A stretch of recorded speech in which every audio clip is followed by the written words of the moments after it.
परमात्मा प्राप्ति का मौका है, जो ये ब्रह्म तक पहुँचने का रास्ता है, जो अपने आप की खोज है, जो सत्य की खोज है, जो इस आत्मा की खोज है, जो आपके अंदर सोई पड़ी ताकत है, जो आपके अंदर छुपा हुआ खजाना है, जिसके लिए आप इतने ऊंचे से उतर करके आए हो, उस प्रात ब्रह्म से प्रे से उतर करके ये आत्मा आई है। उस आनंद को अगर आप नहीं पा सके तो आपने उस परमानंद का अनुभव नहीं किया। अगर आप सोच रहे हो छोटी छोटी वस्तुओं खा पी करके, भोग करके, छोटी छोटी वस्तुएं प्राप्त करके आपको आनंद आ जाएगा, ये आपका भ्रम है, ये भूल है। ये आनंद कुछ पल का होगा और ये आनंद नहीं, खुशी है। हम मन की खुशी के लिए ही ध्यान करने लगे, हम मन की खुशी के लिए संसार में रमन करने लगे, और सबसे बड़ी बात ये है हम मन मुताबिक भक्ति करने लगे, मन मुताबिक इष्ट चुन लिए, मन मुताबिक ध्यान होने लगा, मन मुताबिक सुमरन करने लगे, मन मुताबिक रास्ता का चुनाव हुआ, मन मुताबिक आगे बढ़े, मन मुताबिक गुरु चुने, मन मुताबिक वेद चुने, मन मुताबिक पुस्तकें, और इन्हीं के अंदर अपने जो मन को अच्छा नहीं लगता उससे हट जाते हैं। जो आपके जीवन को देखता है, जो आपके जीवन जो चल रहा है गति बदलने का प्रयास करता है, आपको जगाने का प्रयास करता है, आपको बताता है ये रास्ता सही है, ये गलत है। अगर आपको हाथ पकड़ के बदलने का प्रयास करे तो आप भागने लगते हो, अरे नहीं नहीं, अगर हम उधर गए परमात्मा की तरफ तो बिल्कुल विनाश हो जाएगा। बड़े आश्चर्य की बात है, कुछ लोगों के अंदर तो इतनी शर्म भरी हुई है, ये तक नहीं बोल सकते कि हाँ हमारा भी गुरु है, हमने भी गुरु धारण किया है और हमने भी उस रास्ते के ऊपर चल रहे हैं। बड़े आश्चर्य की बात है ये कि हम इतना सोचते हैं, इतना भागते हैं इन चीज़ों से, जब हम परमात्मा के नाम को भी ये सोचते हैं कि नहीं लेना चाहिए, ऐसे नहीं करना चाहिए। किस प्रकार से आपकी आध्यात्मिक होगी, किस प्रकार से आप उस सच्चे बादशाह तक पहुंच सकोगे,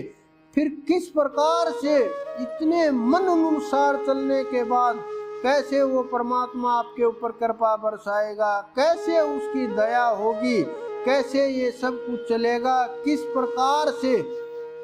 आप उसके चरणों तक पहुंचेंगे। क्या मात्र आप धूप लगा करके और अगरबत्ती लगा करके उस सच्चे बादशाह तक पहुंच सकते हो? अपने मन के अंदर सोचना, अपने मन से ये सवाल करना, अपने जो अंदर में आपके जवाब आते हैं वो देखना आपके क्या जवाब आएंगे, उनको पढ़ना, मन के विचारों को कि क्या यही रास्ता है, क्या हमारे संतों ने यही रास्ता दिखाया है, क्या हमारे गुरुजनों ने यही मार्ग दिखाया है। अगर बिना मार्ग जानने वाला कुछ भी करे तो वो एक अलग बात है, लेकिन जानने वाला,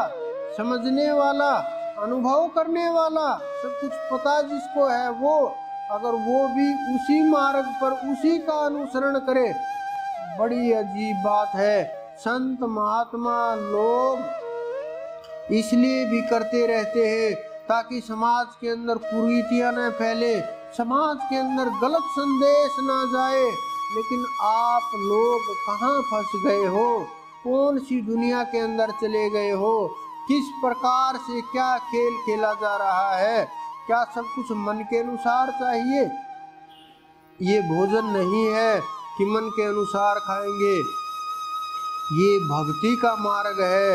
ये ज्ञान का मार्ग है, ये खांडे की धार है, ये कांटों से भरा हुआ मार्ग है, ये आपको जगाने के लिए है। ये आपके अंदर, हृदय के अंदर जो कीच भर गया है, जो मन के अंदर बुराइयां इकट्ठी कर ली हैं, जो मन के अंदर संसारिक विषय वासनाओं को समेट लिया है, जो अपने मन के अंदर इतनी वस्तुएं दबा दबा करके इकट्ठी कर ली हैं, जो मन के अंदर इतने राज छुपा लिए हैं, जो परत दर परत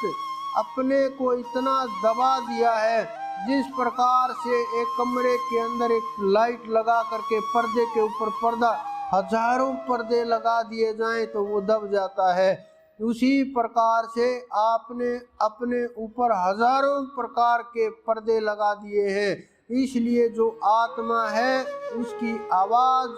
उसका प्रकाश, उसका तेज, उसका प्रभाव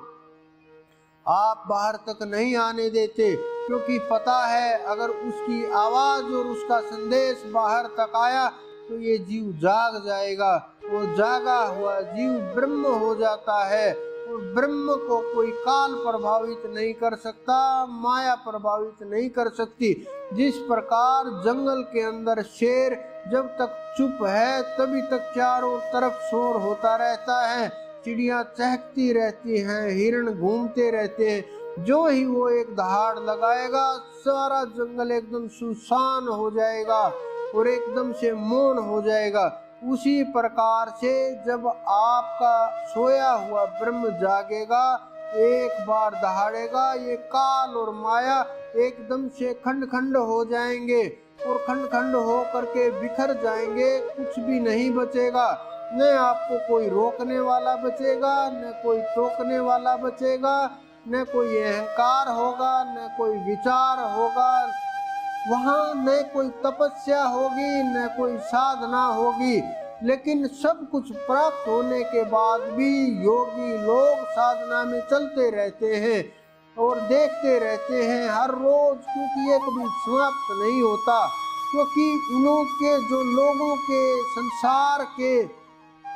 जो वो कर्म इकट्ठा करते रहते हैं, प्रकृति जो उनसे कर्म करवाती रहती है, उनका जो लोगों के ऊपर प्रभाव होता है, उनको जो कर्म फल मिलना होता है, वो संतोष या करके टकराता रहता है। और लाखों लोगों के कर्म वो मात्र हल्के से दुख कष्ट में भोग करके ऐसे ही टाल देते हैं, पता भी नहीं लगता, अनेकों मृत्युएं टाल देते हैं, अनेकों प्रकार की परेशानियां टाल देते हैं। और आप देखो संसार के अंदर की संतों के शरीर के ऊपर छोटे मोटे प्रभाव होते हैं और ऐसे ही निकल जाता है सब कुछ। ये सब परमात्मा की कृपा होती है, उसकी मेहर होती है, उसकी दया के बिना